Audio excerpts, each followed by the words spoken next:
Shri Asmat Gurubhyo Namaha.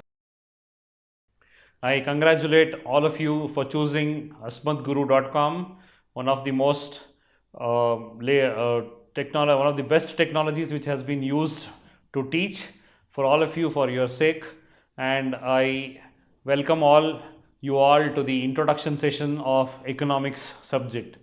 What is economics? Economics is a wonderful subject which is very close to reality.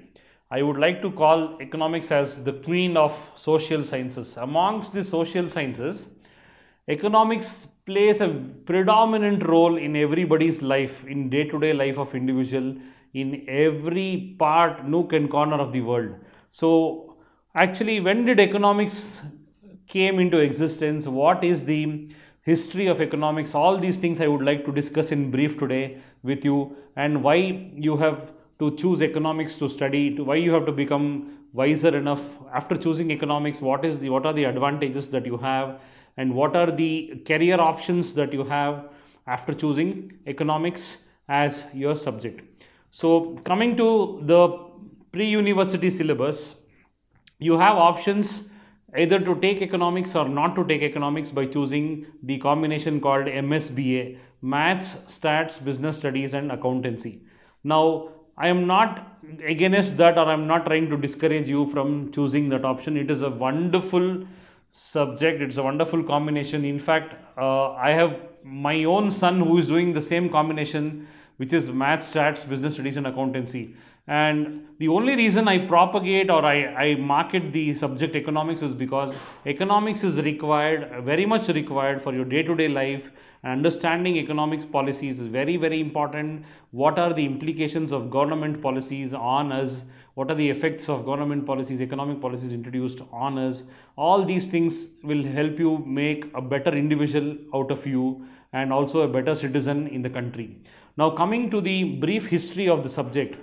Economics, as we all know, as you all must have heard and you must have learned by now, economics, the father of economics is Professor Adam Smith. So we go back to the era of 1776, literally almost 220 years almost ago. Economics was not called economics by then. So the credit of coining the term economics for the first time goes to Professor Alfred Marshall in the year 1890, when he wrote his book Principles of Economics.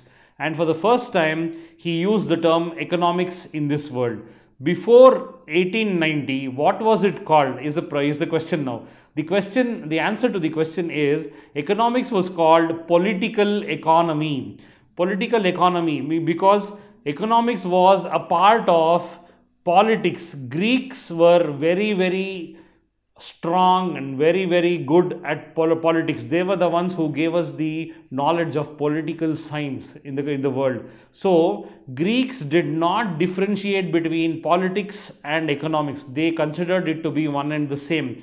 That is why the economic subject was called political economy before 1890. And as I told you, the credit of coining the term economics for the first time goes to Professor Alfred Marshall when he wrote his book in the year 1890, which is called The Principles of Economics. Now, we understood what was economics called earlier, by the what name it was called. So it is not a very, very age-old science. All of you should understand why I am calling economics as a science, because it is very, very close to being science, and that is the only reason we call economics as the queen of social sciences, the subject which is called the queen of social sciences. No other social sciences, like if you take history, sociology, political science, or you want to call psychology and all these things.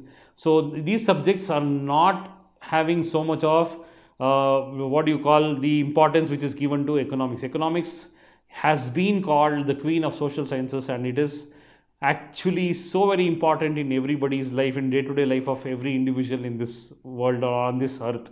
So basically, we were talking about the history of economics. Now I will tell you briefly. The first definition of economics was given by Adam Smith in the year 1776. He belonged to a school called Classical School of Economists. So they believed in non-governmental intervention, and they believed that the free market economy should run everywhere in this world. So it's a capitalist economy is what they propagated. So the first definition was called wealth definition. The reason it was called wealth definition is because the entire importance was given to acquisition of wealth. Now, what is wealth? You can ask me. Wealth is basically any economic good which can satisfy human wants. So, this is the meaning of wealth. So, if I am acquiring any good, if I am possessing any good which can help me, that is called wealth in economics, because it can help me produce something else. Now, if I use a mobile phone, if I use a laptop to teach, it is wealth for me, because any economic good. So there are two types of goods. One is free good and an economic good. Remember, a free good is for which we do not pay any monetary benefit, and economic good is a good for which we pay a monetary value. So all economic goods can be considered as wealth. So the first definition of economics was given by Adam Smith and his followers. They gave complete importance to acquisition of wealth, and they said the only activity of man in society is to acquire more and more wealth. Coming to the second definition, which was called welfare definition, which was given by Alfred Marshall, Professor Alfred Marshall, in the year 1890. So from 1776 to 1890, only wealth definition ruled the world in terms of economics.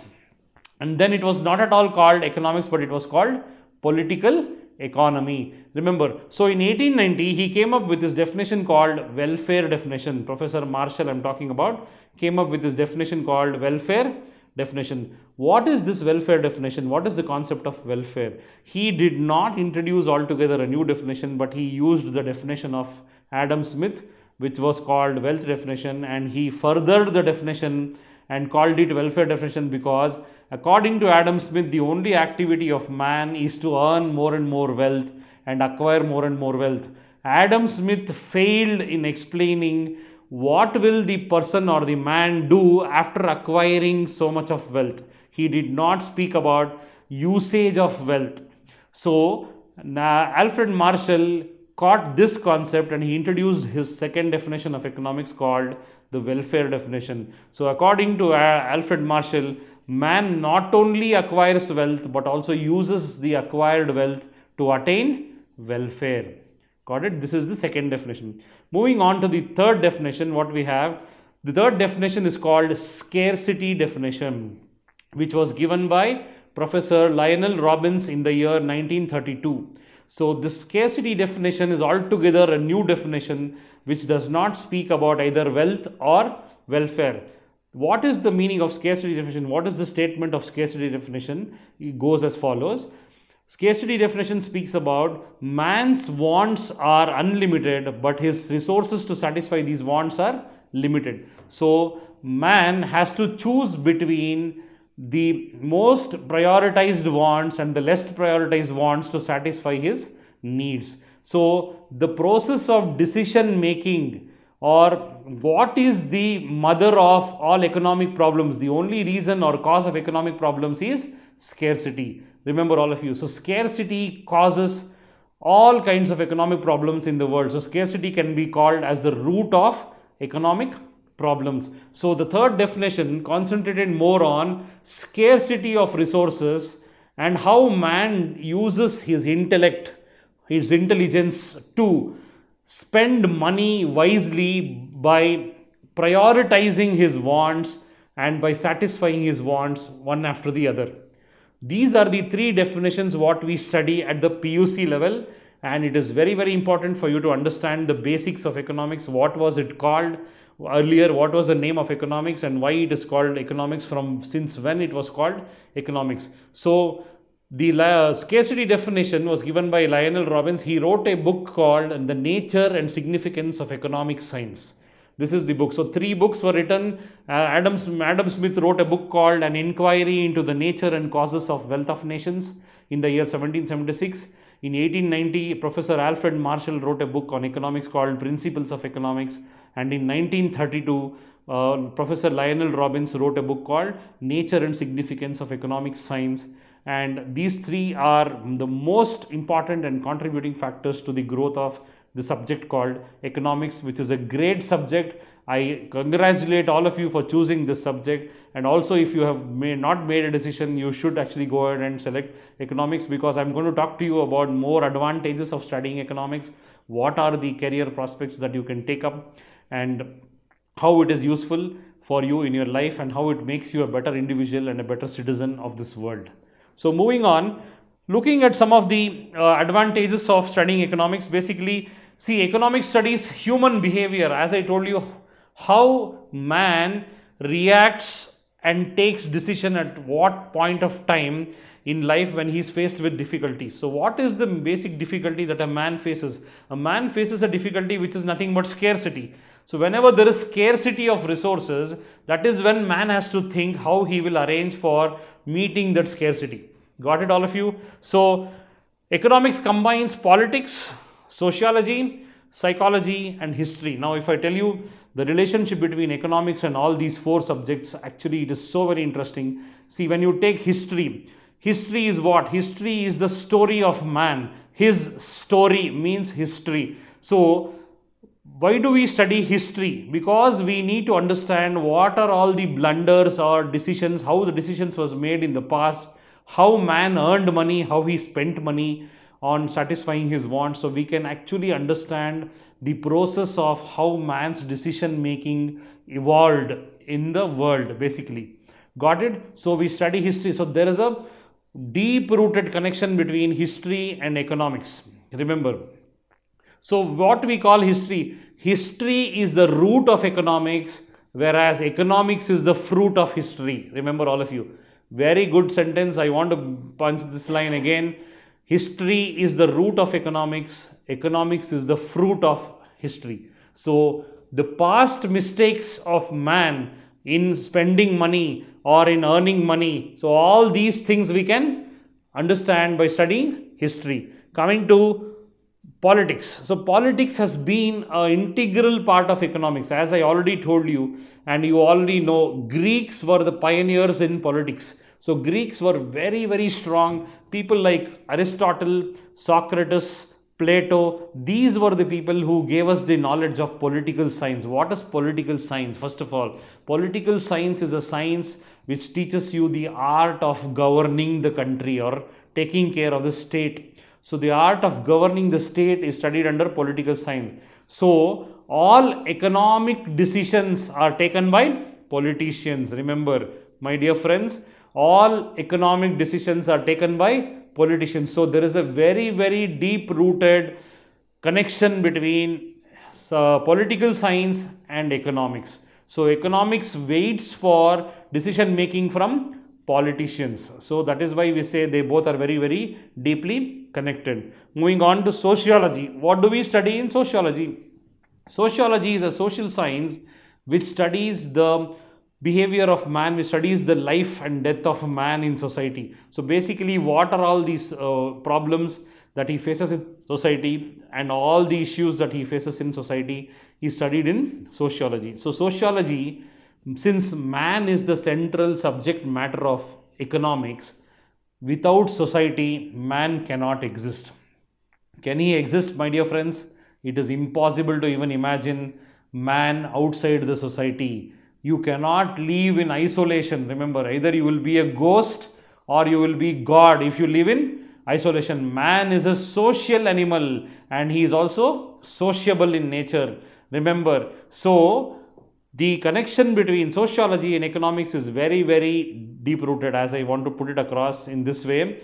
So the institutions of society like marriage, like the customs and traditions, whatever we follow in society, plays a very predominant role on the economic aspect of human beings or economic aspect of individuals in the society. If you take the institution of social institution of marriage, before marriage, what will be the economic situation, economic condition of a person? What will be the economic condition of a person post marriage? So there is an enormous difference between what will be the economic condition before and after marriage. So marriage as a social issue or social institution plays such a predominant role in the life of an individual. That is why we study economics and sociology, we compare the two subjects, how it is contributing to each other and how it is contradicting to each other as well, we study.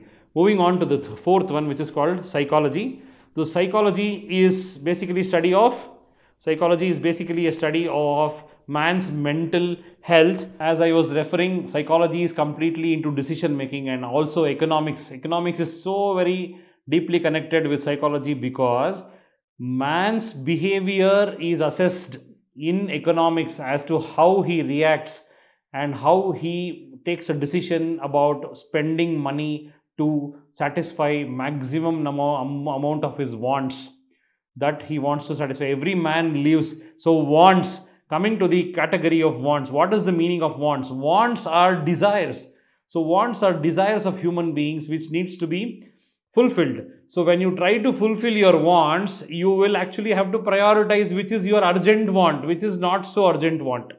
So the choice making or the decision making is involved. So psychology plays a critical role in economics. So this is how we say economics is so very connected, deeply rooted with all the four social sciences. One is history, one is psychology, one is sociology, and one is political science. So moving on, let's look at the advantages of studying economics. It's wonderful. It's very, very realistic subject. It is very close to reality, and you would love to study it. And moving on, the subject knowledge of economics equips you to learn more skills and more approaches and ways of thinking to apply to various range of problems. So a man in society comes across many types of problems. So how he deals with these problems, the knowledge of economics helps you to gain various approaches or various types of modes of thinking where you can attack the problem and solve the problem. This is one of the advantages. Then it also helps in developing skills like communication, numerical ability, then problem solving and analytical skills. See, study of economics gives you the great advantages of communication. Your communication improves. You know how to interact. If man is a social animal, he is also a sociable animal. That means he cannot live in isolation. He has to depend on others for his living. So the way he interacts with people, the way he comes across people and talks to them and earns money, the process of earning money involves a lot of interaction and communication with people. So the communication of the person improves if you study economics. This is one thing which I want to guarantee, because I am being a student of economics throughout my life. It's improved my communication to a great extent. I could not speak good English earlier, but now I'm able to comfortably sit in front of you and talk to you about the advantages of studying economics. So I can guarantee you that your communication skills will improve, your numerical ability improves, because studying economics at an advanced level converts yourself into being a mathematician and a statistician. All the theories of economics can be uh, solved using statistics and mathematics, remember. So your numerical ability improves, your problem solving skills improve, you attack the problem in the right way and reduce the ill effects of the problem. And then your analytical abilities, this is most important contribution or the gift that you get by studying economics, remember, all of you. So another aspect of studying economics is it helps in understanding how and individuals or groups and nations manage and use resources. So today's problem of the world is scarcity. As I told you, the scarcity definition is one of the most important definition. It gave us the main root cause of economic problems in this world. The root cause of economic problems is nothing but shortage of resources, or we call scarcity of resources. So how an individual, how a country, how a state, how a group, or how a society manages the scarce resources is what we study in economics. So look at the wonderful aspect of this subject, because you get to know how a country is run. Because a country will not just have social problems or other types of problems, but mainly economic problems. The economy of the country, a country is known by the developed or developing nature or underdeveloped nature of an economy. If you take India today, it's been called the developing country from the last 20 years, right? So every country is recognized not by its society or social problems or anything, but its development of its economy. The level of growth of development of the economy plays an important role, and the status and the name that the country achieves throughout the world or across the globe is nothing but due to the strength of the economy. So knowledge of economics makes you a better individual, wiser individual, to understand how a country or how a state manages its resources, scarce resources, to satisfy maximum amount of wants or desires of its citizens. Okay, moving ahead, it helps professionals in all industries. This is one great advantage that you get from studying economics. You can actually get into any field except for medicine or engineering or anything, because it helps people in every field. Wherever money is involved, my man survives, lives to earn money and to spend money, right? So wherever money is involved, you can think about economics being involved there. So without economics, there is no life on this earth, because man survives to earn money and spend money to satisfy his wants. So all types of industries, not just business, economics helps you to understand all the types of businesses and not just industries or any particular type of industry. So knowledge of economics is so very important. It prepares you to an ever changing world. Always, I'm telling you, this world is a very, very dynamic world. In this world, you cannot remain stagnant. If you remain stagnant, you will rot. Remember. So in this dynamic world, to adapt to the changes that are occurring around you in your surrounding, you need to learn economics. Economics prepares you to adopt yourself to the changing nature of this world, ever changing nature of this world. So as I told you, economics helps you to understand what is money, what is industry, what is trade. So can you imagine trade without money? Can you imagine industry without money? As I told you, an individual's life will cannot be imagined without money. So economics is money, money is economics. So if you understand the intricacies of how to earn money, how to spend money wisely, and how should be your decisions at what point of time and what circumstances, you are a better individual at the end of the day, right? So it uses scientific methods. The most important thing here is, why do we call economics as a social science? Because economics is a very, very close subject to science, being a science. What is science? Science is a systematized body of knowledge, right? No other social science except the pure sciences subject has got so much of respect. Economics is the only subject which has got so much of respect, because it is very, very close to being scientific in nature. So we use statistics, we use mathematics. Imagine no other subject apart from pure sciences uses stats and maths or any scientific methods. And most of the problems can be taken to the laboratory, just like your science subjects, and we could do an analysis and research as equivalent to pure science, that is economics. That is the wonderful nature and beauty of the subject called economics, right? So it is useful in developing policies in government.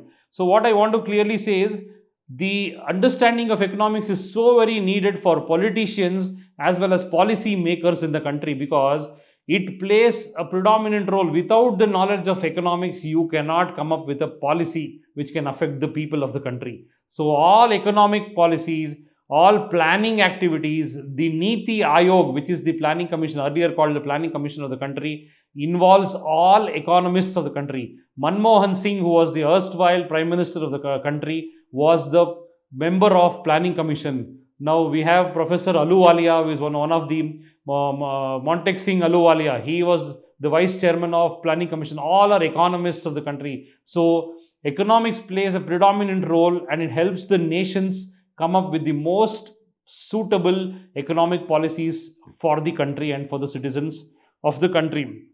So you understand basically what is the nation, what is an economy. What is an economy? Remember, an economy is a cooperation of producers and workers to produce goods and services to satisfy human wants. So what is an economy? An economy is a system. It's an understanding between producers and workers to produce goods. After all, if an economy does not produce goods, why does the country have to survive? It's not at all a country. Remember, a country should produce goods to satisfy human wants or the wants of the citizens of its country, right? So you understand what is a nation, how a nation is built, how a nation is managed, and what is an economy. You can understand the meaning of an economy, how an economy is run. ಅಂದರೆ ಆರ್ಥಿಕ ವ್ಯವಸ್ಥೆ ಬಗ್ಗೆ complete ಆಗಿ ನಿಮಗೆ ಬಹಳ ಮುಖ್ಯವಾದಂಥ ಅಂಶವನ್ನು ತಿಳಿಸ್ಕೊಡ್ತಾ ಇರ್ತಕ್ಕಂಥ ಒಂದೇ ಸಬ್ಜೆಕ್ಟ್ ಅಂದರೆ ಅರ್ಥಶಾಸ್ತ್ರ, ಇದು ಎಕನಾಮಿಕ್ಸ್. ಸೊ ಕನ್ನಡದಲ್ಲೂ ಹೇಳ್ತಾ ಇದ್ದೀನಿ, ಅರ್ಥ ಮಾಡ್ಕೊಳ್ಳಿ, ಬಹಳಷ್ಟು ಮುಖ್ಯವಾದ ಪಾತ್ರ ವಹಿಸುತ್ತೆ. ನಿಮ್ಮ ಅಂಡರ್ಸ್ಟ್ಯಾಂಡಿಂಗ್ ಏನಿದೆ, ನಿಮ್ಮ ಎಕಾನಮಿ ಬಗ್ಗೆ, ಆರ್ಥಿಕ ವ್ಯವಸ್ಥೆ ಬಗ್ಗೆ ಏನು ತಿಳ್ಕೊಬೋದು, ಅದನ್ನು ನಿಮ್ಗೆ ಬೇರೆ ಯಾವ ಸಬ್ಜೆಕ್ಟಲ್ಲೂ ನಿಮ್ಗೆ ಈ ವ್ಯವಸ್ಥೆ ಅಥವಾ ಈ ನಾಲೆಡ್ಜ್ ಸಿಗೋದಿಲ್ಲ. ಅದರಿಂದ ಹೇಳ್ತಾ ಇದ್ದೀನಿ, ಎಕನಾಮಿಕ್ಸ್ ಓದೋದು ಬಹಳಷ್ಟು ಮುಖ್ಯ. ನೀವು ಓದ್ತಿರೋ ಬಿಡ್ತಿರೋ ಆದ್ರೂ ನೀವು ನಿಜ ಜೀವನದಲ್ಲಿ ಅರ್ಥಶಾಸ್ತ್ರವನ್ನು ಬಳಸದೇ ಇರತಕ್ಕಂಥ ಮನುಷ್ಯ ಈ ಭೂಮಿ ಮೇಲೆ ಹುಟ್ಟಿರೋಕ್ಕೆ ಸಾಧ್ಯನೇ ಇಲ್ಲ. ಪ್ರತಿಯೊಬ್ಬ ಹುಟ್ಟಿರ್ತಕ್ಕಂಥ ಮನುಷ್ಯನು ಅರ್ಥಶಾಸ್ತ್ರ ಅಥವಾ ಎಕನಾಮಿಕ್ಸ್ ಏನಿದೆ, ಅಥವಾ ಅರ್ನಿಂಗ್, ಸ್ಪೆಂಡಿಂಗ್, ಸಂಪಾದನೆ ಮಾಡೋದು, ಖರ್ಚು ಮಾಡೋದು ಅಂತಕ್ಕಂಥ ಒಂದು ಈ ಪ್ರಕ್ರಿಯೆ ಏನಿದೆ, ಈ ಪ್ರಕ್ರಿಯೆಯನ್ನು ಮಾಡದೇ ಇರತಕ್ಕಂಥ ವ್ಯಕ್ತಿ ಈ ಭೂಮಿ ಮೇಲೆ ಇರೋಕ್ಕೆ ಸಾಧ್ಯನೇ ಇಲ್ಲ. So it gives you better understanding of what is an economy, what are the effects of trade cycle. ಅಂದರೆ ನಾವೇನು ಹೇಳ್ತೀವಿ, ಒಂದು ಆರ್ಥಿಕ ವ್ಯವಸ್ಥೆಯಲ್ಲಿ ಡಿಪ್ರೆಷನ್, ರಿಸೆಷನ್, ಬೂಮ್, ಪ್ರಾಸ್ಪೆರಿಟಿ, ಇದೆಲ್ಲ ನಾವೇನು ನೋಡ್ತೀವಿ ಅಂದರೆ ಆರ್ಥಿಕ ವ್ಯವಸ್ಥೆಯ ಚಟುವಟಿಕೆಗಳು ಕೆಳಕ್ಕೆ ಬೀಳುವುದು ಮತ್ತು ಮೇಲೆ ಏಳುವುದು. ಸೊ ಈ ವೇವ್ ಲೈಕ್ ಸ್ಟ್ರಕ್ಚರ್ ಏನಿದೆ, it is called trade cycle ಅಥವಾ ಬಿಸ್ನೆಸ್ ಸೈಕಲ್ ಅಂತ ಹೇಳ್ತೀವಿ. ಸೊ ಅದ್ರ ಬಗ್ಗೆ ಅಂಡರ್ಸ್ಟ್ಯಾಂಡಿಂಗ್ ನಿಮಗೆ ಸಿಗಬೇಕಾದ್ರೆ ಎಕನಾಮಿಕ್ಸ್ ನಾಲೆಡ್ಜ್ ಬಹಳಷ್ಟು ಮುಖ್ಯ. ಈ ಆರ್ಥಿಕ ವ್ಯವಸ್ಥೆ ಹೇಗೆ ನಡೆಯುತ್ತೆ ಅದ್ರ ಬಗ್ಗೆ ತಿಳ್ಕೊಬೇಕು ಅಂದರೆ ಆರ್ಥಿಕ ವ್ಯವಸ್ಥೆ ಅಥವಾ ಆರ್ಥಿಕ ವ್ಯವಸ್ಥೆಯ ಬಗ್ಗೆ ನಿಮಗೆ ಹೆಚ್ಚಿನ ಸಂಖ್ಯೆಯಲ್ಲಿ ನಾಲೆಡ್ಜ್ ಬೇಕು ಅಂದರೆ ನೀವು ಎಕನಾಮಿಕ್ಸ್ ಓದಲೇಬೇಕು. It helps you learn how to prioritise. As I told you, economics is all about prioritizing your wants. There is no individual or human being on this earth without wants. All of us have unlimited wants, but we have limited resources. So how you prioritize your wants, which is the first want. ಈಗ ನಿಮಗೆ 3 ದಿವಸ ಒಂದು ರೂಮಲ್ಲಿ ಕೂಡಕ್ಕೆ ಬಿಡ್ತೀವಿ, ಒಂದು ಊಟ ಕೊಡೋಲ್ಲ, ನೀರು ಕೊಡೋದಿಲ್ಲ. ಆಚೆಗೆ ಬಿಟ್ಟ ತಕ್ಷಣ ನೀವು ಮೊಬೈಲ್ ಫೋನ್ ಕೇಳ್ತಿರೋ, ಊಟ ಕೇಳ್ತಿರೋ, that is your prioritisation. So ನೀವು ಯಾವಾಗ ಊಟ ಕೇಳ್ತಿರೋ ಅವಾಗ ನೀವು ಕರೆಕ್ಟಾಗಿ ಪ್ರಯಾರಿಟೈಸ್ ಮಾಡ್ತಾ ಇದ್ದೀರಾ. ನಿಮ್ಮ ವಾಂಟ್ಸ್ ಏನು, ಆ ಹೊತ್ತಿನ ವಾಂಟ್ ಏನು, ನಿಮ್ಮ ಹೊಟ್ಟೆಗೆ ಊಟ ಅಥವಾ ನೀರು, ಕರೆಕ್ಟ್? ಸೊ ಈ ನಾಲೆಡ್ಜ್ ಏನಿದೆ, this knowledge is given only by economics. You know when to ask what, when to demand for what. That prioritisation is given, that knowledge is given by economics, remember. And it also helps you divide and allocate your time. ಅಂದರೆ ನಿಮ್ಮ ಎಲ್ಲರ ಹತ್ರ ಇರೋದು ಬರೀ 24 ಗಂಟೆ. ಆ 24 ಗಂಟೆಯಲ್ಲಿ ನೀವು ಎಷ್ಟು ಟೈಮ್ನ ಯಾವುದಕ್ಕೆ ಅಲೋಕೇಟ್ ಮಾಡ್ತೀರಾ ಅನ್ನುವಂಥ ಒಂದು ನಾಲೆಡ್ಜ್ ಕೊಡೋದು ಎಕನಾಮಿಕ್ಸ್. ಸೊ 8 ಗಂಟೆ ನಿದ್ದೆ ಮಾಡ್ತೀರಾ, 8 ಗಂಟೆ ಕೆಲಸಕ್ಕೆ ಹೋಗ್ತೀರಾ, ಸೊ ಇನ್ನು 8 ಗಂಟೆ ವೇಸ್ಟ್ ಮಾಡ್ತೀರಾ, ನಮಗೆ ಗೊತ್ತಿರಲ್ಲ ಹೇಗೆ ವೇಸ್ಟ್ ಮಾಡಿರ್ತೀವಿ ಅಂತ. So how you allocate your resources of time is also a resource. Time is a very very important resource. All of you pay attention. Time is a very very important resource. So how you allocate your time, the knowledge is given by economics. No other subject teaches you the knowledge of allocating your time or prioritizing your wants effectively, right? Then coming to the subject matter of economics. So subject matter of economics has been divided into micro and macro. So micro andre we study the individual aspect of an economy in detail. Andre ivaga obba consumer, one consumer, how he maximizes his satisfaction, or one producer, how he maximizes his profits. So this way we are going to analyze and break down the subject into 2 parts, which is micro and macroeconomics. Macro andre large, micro andre small. In macroeconomics we study the entire economy in total. So we call macro as a aggregate study and micro as a individual study of a particular aspect of an economy. ಒಂದು ಆರ್ಥಿಕ ವ್ಯವಸ್ಥೆಯ ಒಂದು ಪದ್ಧತಿಯನ್ನು ಮಾತ್ರ detail ಆಗಿ ಓದುವುದು micro economics ಅಂತ ಹೇಳ್ತೀವಿ, ರೈಟ್? ಸೊ ಮೈಕ್ರೋ ಎಕನಾಮಿಕ್ಸ್ ಬಗ್ಗೆ, ಮ್ಯಾಕ್ರೋ ಎಕನಾಮಿಕ್ಸ್ ಬಗ್ಗೆ ಡಿಸ್ಕಸ್ ಮಾಡಿದ್ವಿ. ಮತ್ತು ಒಂದು ಆರ್ಥಿಕ ವ್ಯವಸ್ಥೆಯಲ್ಲಿ ಅನ್ಎಂಪ್ಲಾಯ್ಮೆಂಟ್ ಅನ್ನೋದೇನಿದೆ, ಅನ್ಎಂಪ್ಲಾಯ್ಮೆಂಟ್ ಬಹಳಷ್ಟು ಕೆಟ್ಟ ರೋಗ ಅಂತಲೇ ಹೇಳ್ಬೋದು. ಒಂದು ಆರ್ಥಿಕ ವ್ಯವಸ್ಥೆಯ ಒಂದು ರೋಗ. ಎಲ್ಲಿ ಅನ್ಎಂಪ್ಲಾಯ್ಮೆಂಟ್ ಇರುತ್ತೋ ಅಲ್ಲಿ ಆರ್ಥಿಕ ವ್ಯವಸ್ಥೆ ಸುಧಾರಣೆ ಆಗಲ್ಲ, ಬೆಳವಣಿಗೆ ಆಗೋದಿಲ್ಲ. So unemployment needs to be controlled and treated very well. There should not be unemployment. So unemployment ಅಂದರೆ ಏನು ಅಂತ ಫಸ್ಟ್ ನೀವು ಅರ್ಥ ಮಾಡ್ಕೊಳ್ಳಿ. Unemployment is not just losing jobs. ಕೆಲಸದಲ್ಲಿ ಇಲ್ಲದೇ ಇರೋದು ಅನ್ಎಂಪ್ಲಾಯ್ಮೆಂಟ್ ಅಲ್ಲ.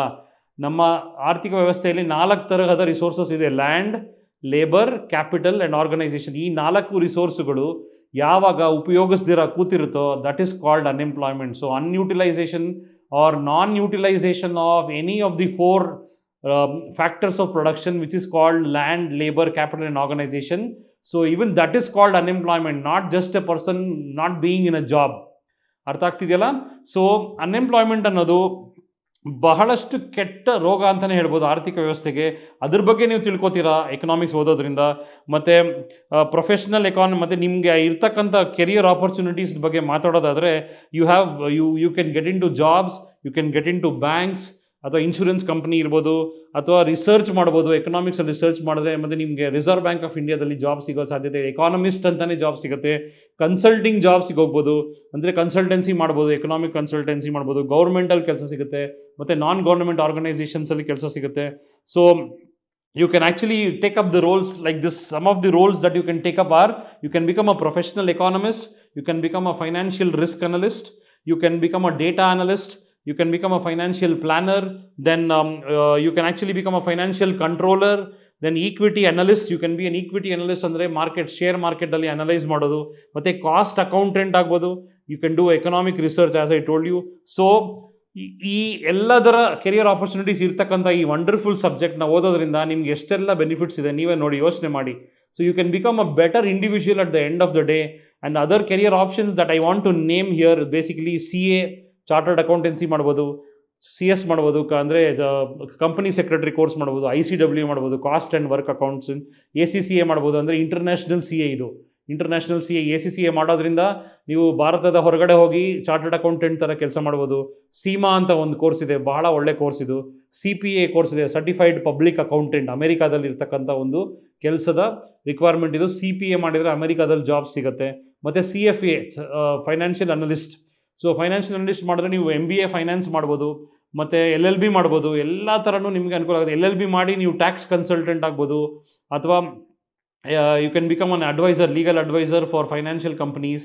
ಸೊ ಇಷ್ಟೆಲ್ಲ ಬೆನಿಫಿಟ್ಸ್ ಇರ್ತಕ್ಕಂಥ ಈ ಸಬ್ಜೆಕ್ಟ್ನ ಓದೋದು ಬಹಳಷ್ಟು ಮುಖ್ಯ. ಪ್ರತಿಯೊಬ್ಬರೂ ಓದಬೇಕು. At one or the other stage of their life they need to know the knowledge of economics is what I would stress in my meeting with you today. And it is very important, and I would like to conclude by saying that the study of economics makes you a better individual who can manage his life by being a wise spender and an efficient allocator of scarce resources to maximize your satisfaction to reach welfare state of mind. So it also helps in nation building, and indirectly or directly ನಮ್ಮ ದೇಶದ ಬೆಳವಣಿಗೆ ಆಗುತ್ತೆ. ಈ economics ಅನ್ನೋ ಒಂದು ಸಬ್ಜೆಕ್ಟ್ನ ನೀವು ತಿಳ್ಕೊಳ್ಳೋದ್ರಿಂದ you can contribute to the nation building, ಅಥವಾ ಆರ್ಥಿಕ ವ್ಯವಸ್ಥೆ ಬೆಳವಣಿಗೆಯಲ್ಲಿ ನಿಮ್ಮ ಕಾಂಟ್ರಿಬ್ಯೂಷನ್ ಬಹಳಷ್ಟು ಮುಖ್ಯ ರೀತಿಯಲ್ಲಿ ಮಾಡ್ಬೋದು ಅನ್ನೋಂಥ ಹೇಳೋದು. ಈ ಮಾತುಗಳನ್ನ ನನ್ನ ಈ ಇಂಟ್ರೊಡಕ್ಷನ್ನ ಇಲ್ಲಿ ನಾನು ಮುಗಿಸ್ತಾ ಇದ್ದೀನಿ. ಎಕನಾಮಿಕ್ಸ್ ಬಗ್ಗೆ ಇಷ್ಟೆಲ್ಲ ಬೆನಿಫಿಟ್ಸ್ ಇದೆ. ಸೊ ದಯವಿಟ್ಟು ಯೋಚನೆ ಮಾಡಿ, ನೀವೆಲ್ಲ ಎಕನಾಮಿಕ್ಸ್ ಎಲ್ಲರೂ ಓದಲೇಬೇಕು ಅಂತ ನಾನು ನಿಮಗೆ ಮಾಡ್ತಾ ಇರ್ತಕ್ಕಂಥ ಅಡ್ವೈಸ್. ಓಕೆ ಫ್ರೆಂಡ್ಸ್, ಇಲ್ಲಿವರೆಗೂ ನಾವು ಆರ್ಥಿಕ ವ್ಯವಸ್ಥೆಯ ಬಗ್ಗೆ, ಅರ್ಥಶಾಸ್ತ್ರದ ಸಬ್ಜೆಕ್ಟ್ ಬಗ್ಗೆ, advantages of economics, studying economics ಬಗ್ಗೆ ಎಲ್ಲ ಡೀಟೇಲಾಗಿ ಡಿಸ್ಕಸ್ ಮಾಡಿದ್ದೀನಿ ನಿಮ್ಮ ಹತ್ರ. I am sure it will be very useful for you to take a decision in your life whether to go ahead and be an economist or to get the knowledge or gain the knowledge of economics, and how important it is and how it is contributing to improve your life in a better way and make you a better individual and citizen of this world. So ಈಗ ನಾವು ಈ first PUC ಎಕನಾಮಿಕ್ಸ್ನ ನೀವು ಓದುವಾಗ ಯಾವ್ಯಾವ modules ಇದೆ, ಆ ಮಾಡ್ಯೂಲ್ಸ್ನಲ್ಲಿ ಏನೇನು ನೀವು ತಿಳ್ಕೊತೀರಾ ಅನ್ನೋದ್ರ ಬಗ್ಗೆ ಈಗ ನೋಡೋಣ. We will understand what are the modules that we are going to study. So the name of the subject is Indian economic development. So ಇದರಲ್ಲಿ ನಾವು ಈ ಎಲ್ಲ ಮಾಡ್ಯೂಲ್ಸ್ನ ಬಗ್ಗೆ ನಾವು ಡಿಸ್ಕಸ್ ಮಾಡೋಣ. ಈಗ ಫಸ್ಟ್ ಚಾಪ್ಟರಲ್ಲಿ ಏನು ಓದ್ತೀವಿ, development policies and experience. So ನಾನು ಆಗಲೇ ಹೇಳಿದೆ ನನ್ನ ಇಂಟ್ರೊಡಕ್ಷನಲ್ಲಿ, ಹಿಸ್ಟ್ರಿ ಎಷ್ಟು ಇಂಪಾರ್ಟೆಂಟ್ ಇದೆ ನಮ್ಮ ಎಕನಾಮಿಕ್ಸ್ ಓದೋದಕ್ಕೆ. How important is history to understand what are all the blunders committed by the past people in the past. So 1947 ಇಂದ 1990ವರೆಗೂ ಏನಾಯಿತು ನಮ್ಮ ದೇಶದಲ್ಲಿ ಆರ್ಥಿಕ ವ್ಯವಸ್ಥೆ, what is the contribution of government towards the building of the nation. So we study Indian economy on the eve of independence. So right from independence, how India started planning its activities. So 5-year plans were started. There were 3 annual plans initially. 1 ವರ್ಷದ ಪ್ಲ್ಯಾನ್ನ 3 ವರ್ಷ ನಡೆಸಿದ್ರು. 3 ವರ್ಷದ ನಂತರ time ತಗೊಂಡು 5 ಪಂಚವಾರ್ಷಿಕ ಯೋಜನೆಗಳನ್ನು ಶುರು ಮಾಡಿದ್ರು. ಅಂದರೆ 5-year plans were started.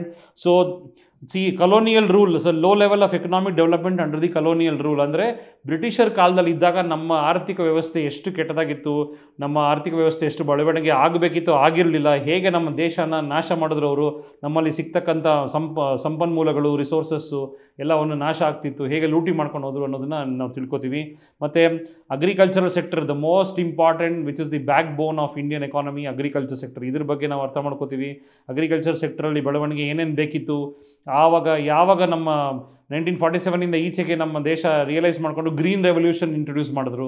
Green revolution ಅಂದರೆ ಏನು, ಹೈ ಈಲ್ಡಿಂಗ್ ವೆರೈಟಿ ಸೀಡ್ಸ್ ಮತ್ತು ಕೆಮಿಕಲ್ ಫರ್ಟಿಲೈಸರ್ಸ್, ಪೆಸ್ಟಿಸೈಡ್ಸ್ ಯೂಸ್ ಮಾಡಿ ಹೇಗೆ ನಮ್ಮ ದೇಶದ ಅಗ್ರಿಕಲ್ಚರ್ ಪ್ರೊಡಕ್ಷನ್ನ ಇನ್ಕ್ರೀಸ್ ಮಾಡೋದು, ಉತ್ಪಾದನೆಯನ್ನು ಜಾಸ್ತಿ ಮಾಡೋದು, ಹೆಚ್ಚಳ ಮಾಡೋದ್ರ ಬಗ್ಗೆ ಯೋಚನೆ ಮಾಡಿದ್ವಿ. ಮತ್ತು industrial sector, the secondary sector ಅಂತ ಕರಿತೀವಿ. ಯಾಕಂದರೆ primary sector is industrial agriculture sector, because more than 60% of the population depends on agriculture for the livelihood. 60% ಹೆಚ್ಚಿಗೆ ಜನ ಅಗ್ರಿಕಲ್ಚರ್ ಮೇಲೆ ಡಿಪೆಂಡ್ ಆಗ್ತಾರೆ. ಮತ್ತು ಸೆಕೆಂಡ್ ಬಂದು industrial sector, equally important. Industrial sector development ಮಾಡಬೇಕಿತ್ತು.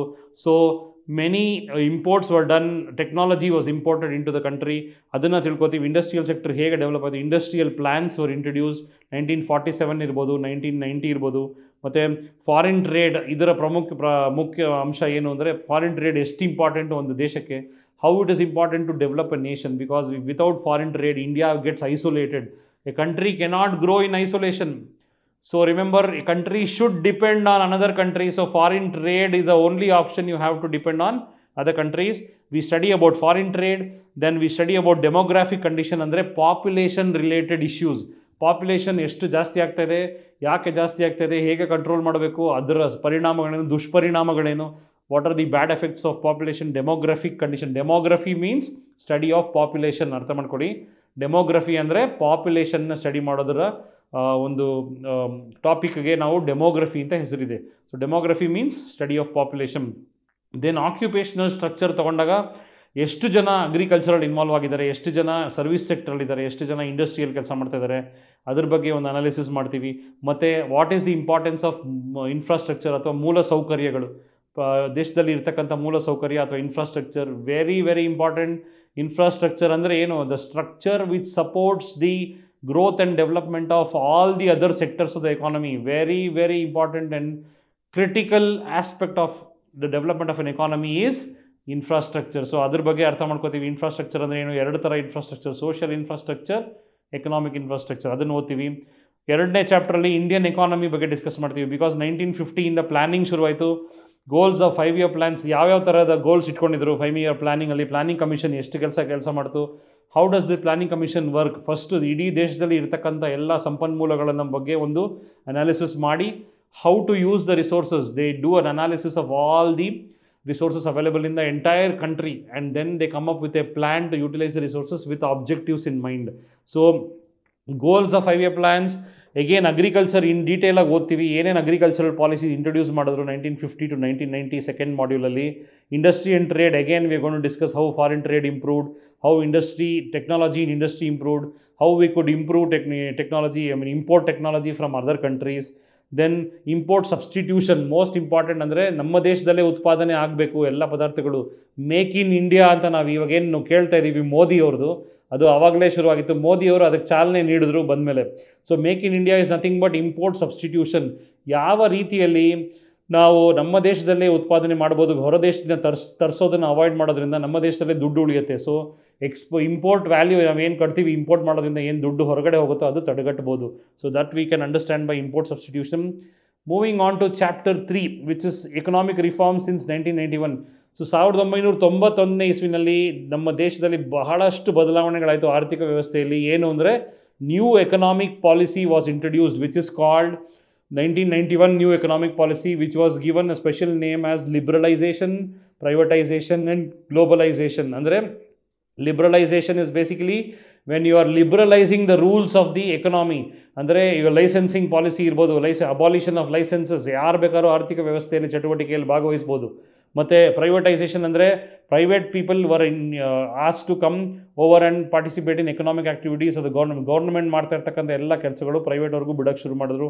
ಮತ್ತು ಗ್ಲೋಬಲೈಸೇಷನ್ ಅಂದರೆ opening up of the doors of the economy to the global world to come for to invite or to encourage foreign participation in the country. So ಅದರ background ತಿಳ್ಕೊತೀವಿ. Policy, new economic policy ಇದು ಏನು background, ಯಾವ ಬ್ಯಾಕ್ಗ್ರೌಂಡ್ನಲ್ಲಿ ಇದನ್ನು introduce ಮಾಡಿದ್ರು. Manmohan Singh government under the leadership of prime minister P V Narasimha Rao ಗೌರ್ಮೆಂಟಲ್ಲಿ ಮನಮೋಹನ್ ಸಿಂಗ್ ಲೀಡರ್ಶಿಪ್ಪಲ್ಲಿ ಫೈನಾನ್ಸ್ ಮಿನಿಸ್ಟರ್ ಆಗಿದ್ದರು ಮನಮೋಹನ್ ಸಿಂಗ್ 1991 ಈ ನ್ಯೂ ಎಕನಾಮಿಕ್ ಪಾಲಿಸಿನ ಇಂಟ್ರೊಡ್ಯೂಸ್ ಮಾಡಿದಾಗ. So we study in detail what all were liberalised, what all were privatized, what all were globalized. So we do an assessment of this LPG, liberalization, privatization, globalization in this module 3. Moving on to module 4, current challenges faced by the Indian economy. So poverty, one of the major economic problem, macroeconomic problem is poverty. So how to attack this poverty, who are the poor? So there was no definition of a poor in the country. Definition, first we defined what is the meaning of being poor, who is below the poverty line. So poverty line ಅನ್ನೋ concept ಬಂದಿದೆ ಈ poverty ಮಾಡ್ಯೂಲ್ನ start ಮಾಡಿ ಅದನ್ನು study ಮಾಡೋಕ್ಕೆ ಶುರು ಮಾಡಿದಾಗ. So ಎಷ್ಟು ಜನ ಪಾವರ್ಟಿ ಲೈನ್ ಕೆಳಗಡೆ ಇದ್ದಾರೆ, who are people below poverty line, the number of people in India who are poor, what are the causes of poverty, ಯಾಕೆ ಜನ ಬಡತನದಲ್ಲೇ ಇದ್ದಾರೆ, ಇಷ್ಟು ವರ್ಷಗಳಾದರೂ 50-60 ವರ್ಷ ಆದರೂ ಬಡತನದಲ್ಲೇ ಇದ್ದಾರೆ. ಅದಕ್ಕೆ ಕಾರಣ ಎಜುಕೇಷನ್ ಇಲ್ದಿರ ಇರ್ಬೋದು, ಮೂಲ ಸೌಕರ್ಯಗಳು ಇಲ್ದಿರ ಇರ್ಬೋದು, ಸ್ಯಾನಿಟೇಷನ್ ಇಲ್ದಿರ ಇರ್ಬೋದು, ಹೆಲ್ತ್ ಇಲ್ದಿರ ಇರ್ಬೋದು. So all these are problems what we gone to analyse in module 4 which is called poverty. ಬಡತನದ ಬಗ್ಗೆ ಕಂಪ್ಲೀಟ್ ಡೀಟೇಲ್ನ critical assessment we gone to study poverty. That is module 4. Coming on to module 5, ಮಾನವ ಸಂಪನ್ಮೂಲ, human resource. ಈ human resource, how to transform this human resource from being just a resource to being a capital. Capital ಅಂದರೆ ಏನು? Capital ಅಂದರೆ ಬಂಡವಾಳ, ಮಾನವ ಬಂಡವಾಳ ಹೇಗೆ ಉತ್ಪತ್ತಿ ಆಗುತ್ತೆ ಈ ದೇಶದಲ್ಲಿ, ಇದರ ಬಗ್ಗೆ ತಿಳ್ಕೊತೀವಿ module 5 which is called human capital formation. So human capital ಅಂದರೆ ಏನು, ಹ್ಯೂಮನ್ ಕ್ಯಾಪಿಟಲ್ ಫಾರ್ಮೇಷನ್ ಯಾವ ರೀತಿ ಆಗುತ್ತೆ, ಸೋರ್ಸಸ್ ಅಂದರೆ education, health, migration, on the job training ಮತ್ತು ಇನ್ಫಾರ್ಮೇಷನ್, ಎಕ್ಸ್ಪೆಂಡಿಚರ್ ಆನ್ ಇನ್ಫಾರ್ಮೇಷನ್. ಈ 5 ಸೋರ್ಸ್ಗಳು ಏನಿದೆ, these are the sources from which we get good human capital. That is what we study. Then we study the relationship between capital and human development, human capital and human development. What is the state of human capital formation in India? ಯಾವ ರೀತಿಯಲ್ಲಿ human formation ಆಗ್ತಾ ಇದೆ, ಎಷ್ಟು important ಅದು. Education sector ಬಗ್ಗೆ ಒಂದು analysis ಮಾಡ್ತೀವಿ, education ಸೆಕ್ಟರಲ್ಲಿ ಇರ್ತಕ್ಕಂಥ ಸಮಸ್ಯೆಗಳೇನಿದೆ, ಮತ್ತು future prospects of how India can improve its human resource into human capital. So every country should transform the human resource to human capital. ಅದು ಮಾಡದೇ ಇದ್ದರೆ ಜನ ಆಗೇ ಉಳಿದಿರ್ತಾರೆ, ಜನ ಬಂಡವಾಳ ಆಗೋದಿಲ್ಲ. ಅರ್ಥ ಆಗ್ತೀಯಾ? ಜನನ ಬಂಡವಾಳದ ರೀತಿಯಲ್ಲಿ ನಾವು ಪರಿವರ್ತನೆ ಮಾಡ್ಕೊಳ್ದೇ ಇದ್ದರೆ ಆರ್ಥಿಕ ವ್ಯವಸ್ಥೆ ಬೆಳವಣಿಗೆ ಆಗೋದಿಲ್ಲ ಈ ದೇಶದಲ್ಲಿ. So that is what we study in module 5 human capital formation. Moving on to module 6, ಇದು rural development, most important topic because in India there are 6,65,000 villages, 6,65,000 ಹಳ್ಳಿಗಳಿವೆ ಇಡೀ ದೇಶದಲ್ಲಿ. ಇದು as on latest previous census ಪ್ರಕಾರ. So what is rural development? We are going to analyse and identify an area in a village and develop the area based on the skills available in that area. That is the process of rural development. Rural development ಅಂದರೆ ಒಂದು ಹಳ್ಳಿ ಅಥವಾ ಒಂದು ಜಾಗವನ್ನು ನಾವು identify ಮಾಡಿ ಅಲ್ಲಿರ್ತಕ್ಕಂಥ ಏನು ಪೊಟೆನ್ಷಿಯಲ್ ಏನಿದೆ, ಸ್ಕಿಲ್ಸ್ ಏನಿದೆ, ಆ ಸ್ಕಿಲ್ ಸೆಟ್ಸ್ನ ಡೆವಲಪ್ ಮಾಡೋದೇ process is called rural development. So credit and marketing in rural areas, how important ಸಾಲ, ಅಗ್ರಿಕಲ್ಚರಿಸ್ಟ್ ಅಥವಾ ರೈತನಿಗೆ ಸಾಲ ಎಷ್ಟು ಇಂಪಾರ್ಟೆನ್ಸ್ ಇದೆ, ಮಾರ್ಕೆಟಿಂಗ್ ಎಷ್ಟು ಇಂಪಾರ್ಟೆನ್ಸ್ ಇದೆ, ಅವ್ನು ಬೆಳೆದಿರ್ತಕ್ಕಂಥ ಪದಾರ್ಥ ಸರಿಯಾದ ಮಾರ್ಕೆಟಿಗೆ ಬರಬೇಕು, ಸರಿಯಾದ ಬೆಲೆ ದೊರಕಬೇಕು ಅವನಿಗೆ ಅನ್ನೋದನ್ನು ತಿಳ್ಕೊತೀವಿ. ಅಗ್ರಿಕಲ್ಚರಲ್ ಮಾರ್ಕೆಟಿಂಗ್ ಸಿಸ್ಟಮ್ ಹೇಗಿದೆ ನಮ್ಮ ದೇಶದಲ್ಲಿ, ಎಲ್ಲೆಲ್ಲಿ ಗೌರ್ಮೆಂಟ್ ಸಹಾಯ ಮಾಡ್ತಾ ಇದೆ ರೈತನಿಗೆ, ಅದನ್ನು ತಿಳ್ಕೊತೀವಿ. ಡೈವರ್ಸಿಫಿಕೇಷನ್ ಟು ಪ್ರೊಡಕ್ಟಿವ್ ಆ್ಯಕ್ಟಿವಿಟೀಸ್ ಅಂದರೆ ಆಫ್ ಸೀಸನ್ ಅಂತ ಇರುತ್ತಲ್ಲ ಅಗ್ರಿಕಲ್ಚರಲ್ಲಿ, ಅಗ್ರಿಕಲ್ಚರ್ ಸೀಸನ್ ಇಲ್ದಿರೋವಾಗ ರೈತ ಏನೇನು ಮಾಡ್ಬೋದು. he can do poultry farming, he can do cattle rearing, he can do honey manufacturing, production of honey ಇರ್ಬೋದು. ಇದನ್ನೆಲ್ಲ ಮಾಡೋದ್ರಿಂದ ಅವನು ರೈತ ಹೇಗೆ ಆಕ್ಯುಪೈಡ್ ಆಗಿರ್ತಾನೆ, ಅವ್ನು ಲೇಬರ್ ವೇಸ್ಟ್ ಆಗಲ್ಲ. So that is what we understand under diversification into productive activities in module 6 rural development. And lastly sustainable development in organic farming. Organic farming is a process of natural farming where you use natural fertilisers or natural what you call ಗೊಬ್ಬರ. ನೈಸರ್ಗಿಕ ಗೊಬ್ಬರವನ್ನು ಬಳಸಿ ಬೆಳೀತಕ್ಕಂಥ ಬೆಳೆಗೆ organic farming ಅಂತ ಹೇಳ್ತೀವಿ. ಇತ್ತೀಚೆಗೆ ಇದು ಬಹಳಷ್ಟು ಪ್ರಾಮುಖ್ಯತೆ ಪಡಿತಾ ಇದೆ. ಎಲ್ಲರೂ ಎಷ್ಟೋ ಜನ ಸಾಫ್ಟ್ವೇರ್ ಇಂಜಿನಿಯರ್ಗಳು ತಮ್ಮ ಕೆಲಸ ಬಿಟ್ಬಿಟ್ಟು ವಾಪಸ್ ಅವ್ರ ಹಳ್ಳಿಗಳಿಗೆ ಹೋಗಿ ಆರ್ಗ್ಯಾನಿಕ್ ಫಾರ್ಮಿಂಗ್ ಮಾಡ್ತಾ ಇದ್ದಾರೆ. ಇದು ಸಾಧ್ಯ ಯಾವಾಗ ಅಂದರೆ ನೀವು ಎಕನಾಮಿಕ್ಸ್ ನಾಲೆಡ್ಜ್ ಇದ್ದರೆ ಮಾಡ್ಬೋದು. ಎಕನಾಮಿಕ್ಸ್ ನಾಲೆಡ್ಜ್ ಇಲ್ಲದೇ ಇದ್ದರೆ ನೀವು ಆರ್ಗ್ಯಾನಿಕ್ ಫಾರ್ಮಿಂಗ್ ಯಾವುದೇ ಕೆಲಸ ಮಾಡಿದ್ರು ಎಕನಾಮಿಕ್ಸ್ ನಾಲೆಡ್ಜ್ ಇಲ್ಲದೇ ಇದ್ದರೆ ನಿಮ್ಮ ಪ್ರಾಫಿಟ್ ನೋಡೋಕ್ಕಾಗಲ್ಲ. You cannot see better side of life without the knowledge of economics. So understanding economics module wise is very important. So module 6 is all about developing the rural India. So Gandhiji ಯಾವಾಗಲೂ ಹೇಳೋರು, ಯಾವಾಗ ನಮ್ಮ ದೇಶದಲ್ಲಿ rural part of the country improves ಅವತ್ತು ನಮ್ಮ ದೇಶದ ನಿಜವಾದ ಬೆಳವಣಿಗೆ ಆಗಿದೆ ಅಂತ ಗಾಂಧೀಜಿ ಯಾವತ್ತೋ ಹೇಳ್ಬಿಟ್ರು. ಅದನ್ನು ನಾವು ಈಗಲೂ ರಿಯಲೈಸ್ ಮಾಡ್ಕೊಳ್ಳೋಕೆ ಟ್ರೈ ಮಾಡ್ತಾ ಇದ್ವಿ. Government is working towards developing rural area. So this is what we study in module 6. In module 7, the name of the module is employment. So it's basically ಈ ಮಾಡ್ಯೂಲ್ನಲ್ಲಿ we are going to attack unemployment, ನಿರುದ್ಯೋಗ ಎಷ್ಟು ಕೆಟ್ಟದ್ದು. ನಾನು ಆಗಲೇ ನನ್ನ ಹಳೆ ಮಾಡ್ಯೂಲ್ನಲ್ಲಿ ಕೂಡ ಹೇಳಿದ್ದೀನಿ, ನೀವು ಕೇಳಿಸ್ಕೊಂಡಿರ್ಬೋದು. ನನ್ನ ಹಳೆ ಮಾಡ್ಯೂಲ್ ಮಾತಾಡುವಾಗ ಅಥವಾ ಇಂಟ್ರೊಡಕ್ಷನ್ ಮೂಲ ಸೌಕರ್ಯದ ಇಂಟ್ರೊಡಕ್ಷನ್ ಕನ್ನಡದಲ್ಲಿ ಇಂಟ್ರೊಡಕ್ಷನ್ ಮಾಡಿದಾಗ ಆವಾಗ ನಾನು ಹೇಳಿದ್ದೀನಿ, ಎಂಪ್ಲಾಯ್ಮೆಂಟ್ ಅಥವಾ ಅನ್ಎಂಪ್ಲಾಯ್ಮೆಂಟ್ ಎಷ್ಟು ಕೆಟ್ಟ ರೋಗ ಒಂದು ಆರ್ಥಿಕ ವ್ಯವಸ್ಥೆಗೆ ಅಂದರೆ ಇಡೀ ವ್ಯವಸ್ಥೆಯನ್ನು ಕುಸಿದು ಬೀಳಿಸ್ತಕ್ಕಂಥ ಶಕ್ತಿ ಅನ್ಎಂಪ್ಲಾಯ್ಮೆಂಟ್ಗಿದೆ. ಸೊ ಅನ್ಎಂಪ್ಲಾಯ್ಮೆಂಟನ್ನು ನಾವು ಯಾವಾಗ್ಲೂ ಬಹಳಷ್ಟು ಸೀರಿಯಸ್ ಆಗಿ ನಾವು ಪರಿಗಣಿಸಬೇಕಾಗತ್ತೆ unemployment. So we see in this module we see what is the meaning of employment, what is the meaning of unemployment, what is the meaning of worker, ಮತ್ತು ಪಾರ್ಟಿಸಿಪೇಷನ್ ಆಫ್ ಪೀಪಲ್. ಎಷ್ಟು ಜನ work force ಅಂತ ಅಂದರೆ ನಾವು 15ರಿಂದ 60 ವರ್ಷದ ವಯೋಮಿತಿಯಲ್ಲಿ ಇರ್ತಕ್ಕಂಥ ಜನರು ಒಂದು ದೇಶದ ವರ್ಕ್ ಫೋರ್ಸ್ ಅಂತ ಕರೆಸ್ಕೋತಾರೆ. They are called the work force.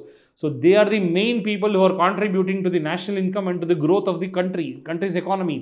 So workforce plays a very important role. What is the quality of workforce? What is the quality of people in workforce? How healthy they are? So health and education, the most important aspect, as I told you, plays a predominant role in maintaining the quality of workforce in the country, right? So we talk about employment, types of employment, changing structure of employment, ಹೇಗೆ ಜನ ರೂರಲ್ಲಿಂದ ಅಂದರೆ ಹಳ್ಳಿಗಳಿಂದ ಪಟ್ಟಣಗಳಿಗೆ ವರ್ಗಾವಣೆ ಆಗ್ತಾ ಇದ್ದಾರೆ. Why there is a migration, why agriculture is losing out its charm. ಈಗ agriculture is contributing 16% to the national income when compared to services sector which is contributing 62%. Imagine ಮಾಡ್ಕೊಳ್ಳಿ, ಎಷ್ಟು ಜನ ಹಳ್ಳಿಗಳಿಂದ ಹೊರಗಡೆ ಬಂದು ಪಟ್ಟಣಗಳಲ್ಲಿ ಬದುಕ್ತಾ ಇದ್ದಾರೆ. They are improving, they are learning new skills. So we are going to study what is the statistics about how many people are moving out from rural India to urban India and how they are learning the skills which are required to survive in urban India. This is all we study about employment in this module. Idralli government patra ಏನು ವಹಿಸುತ್ತೆ, what is the role of government, how government is working towards improving the scenario of unemployment, how it is attacking unemployment, how jobs are being created. So this is what we study in chapter 7, employment. Coming to chapter 8, most important, ಮೂಲ ಸೌಕರ್ಯ ಅಥವಾ infrastructure ಅಂತ ಏನು ಹೇಳ್ತೀವಿ. How infrastructure is important, what is the meaning of infrastructure, relevance of infrastructure, how it is contributing to the growth of economy. ಮತ್ತು ಅದರಲ್ಲಿ ನಾವು ಎರಡು ಬೇಸಿಕ್ ಮೂಲ ಸೌಕರ್ಯಗಳನ್ನು ಡೀಟೇಲಾಗಿ ಅನಲೈಸ್ ಮಾಡ್ತೀವಿ. ಒಂದು energy sector, the other thing is health sector. Okay, so ಇವೆರಡು ಎಷ್ಟು ಇಂಪಾರ್ಟೆನ್ಸು ನಮ್ಮ ದೇಶದ ಆರ್ಥಿಕ ವ್ಯವಸ್ಥೆ ಬೆಳವಣಿಗೆಯಲ್ಲಿ ಅನ್ನೋದನ್ನು ಡೀಟೇಲಾಗಿ ಸ್ಟಡಿ ಮಾಡ್ತೀವಿ ಮೂಲ ಸೌಕರ್ಯದ ಮಾಡ್ಯೂಲ್ ಚಾಪ್ಟರ್ 8ಅಲ್ಲಿ. Coming to chapter 9, in this we are going to study completely about environment and sustainable development. Sustainable development ಅಂದರೆ ಈಗ ಇರ್ತಕ್ಕಂಥ ಸಂಪನ್ಮೂಲಗಳನ್ನು ಬಹಳ ಕೇರ್ಫುಲ್ ಆಗಿ, ಬಹಳ ಹುಷಾರಾಗಿ ಉಪಯೋಗಿಸೋದ್ರಿಂದ ಮುಂದಿನ ಪೀಳಿಗೆಗೆ ಅದು ಉಳಿಯುತ್ತೆ. ಸೊ ಆ ಉಳಿತಕ್ಕಂಥ ಒಂದು ವ್ಯವಸ್ಥೆ ಏನಿದೆ, ಆ process is called sustainable development. So ಇಂಗ್ಲೀಷಲ್ಲಿ ಹೇಳೋದಾದರೆ sustainable development is a process of using the available resources carefully so that the resources gets preserved and conserved for the use of future generations.